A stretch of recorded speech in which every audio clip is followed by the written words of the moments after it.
Satrio Piningit menurut Al-Quran.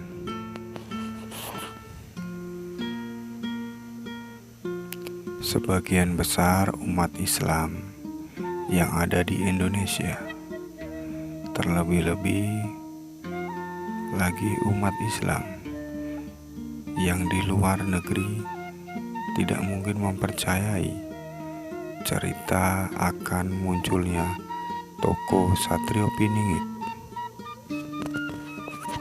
Alasan mereka enteng-enteng saja dan amat sangat sederhana, kalau tidak ingin dikatakan menggampangkan atau menganggap sepele. Mereka tentu akan mengatakan kalau cerita itu tidak ada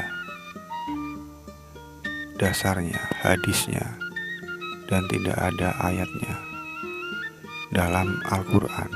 Apalagi Satrio Piningit hanyalah ramalan Joyoboyo. Dalam visi Islam, haram hukumnya mempercayai ramalan.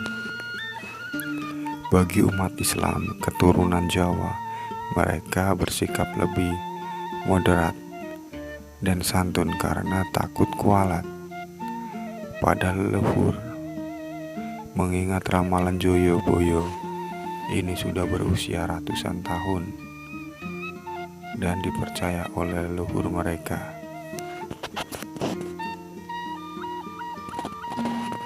Umat Islam yang bergaris keras, tegas, yang menghitam putihkan persoalan, yang mengharamkan ramalan, bersikap ambivalen dan pembual. Mereka mengharamkan ramalan, akan tetapi menghalalkan prediksi. Terminologi ramalan adalah penyampaian suatu yang belum terjadi, tapi akan terjadi.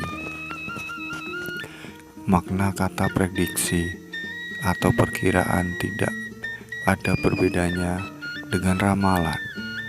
Prediksi atau perkiraan dapat diterima oleh umat Islam karena rentang waktu kejadiannya relatif singkat. Meski prediksi atau perkiraan bermakna ramalan juga.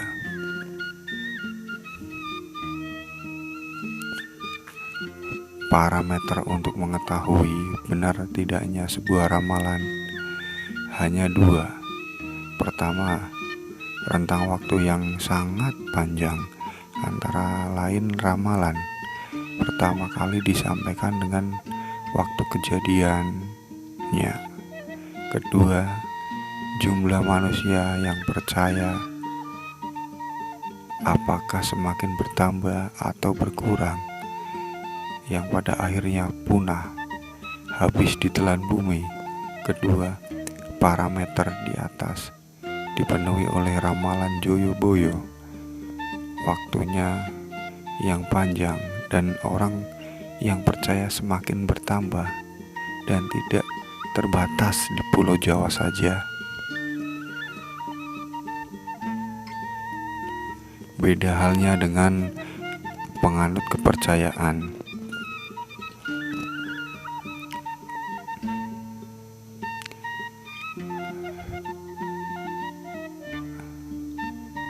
Telah melakukan penelitian dan menyimpulkan bahwa aliran itu menganut paham animisme yang bersumber dari ajaran Lagaligo.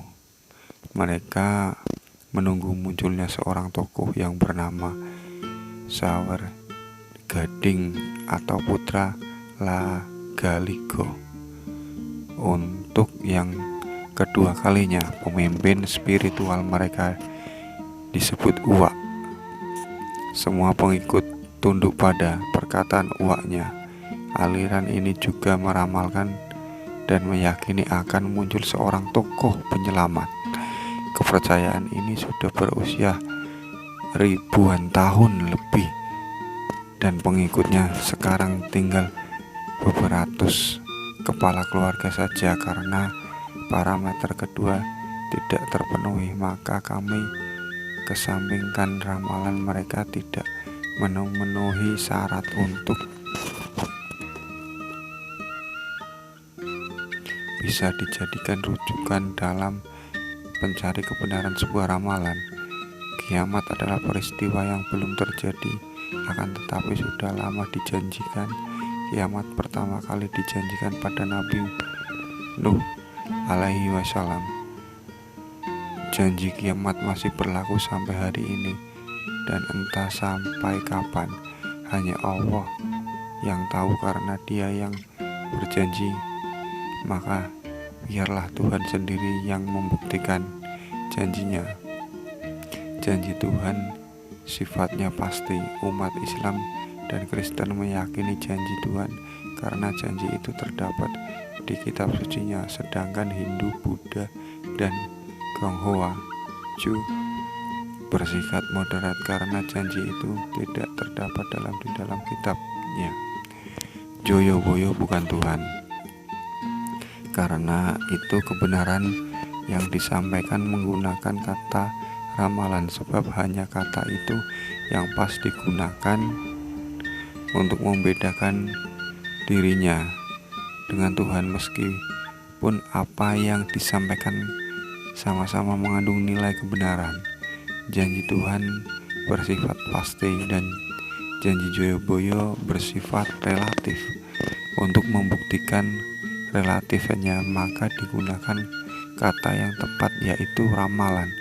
Umat Islam yang beriman percaya kepada ramalan Joyo-boyo tidak dikategorikan sebagai sifat musyrik oleh karena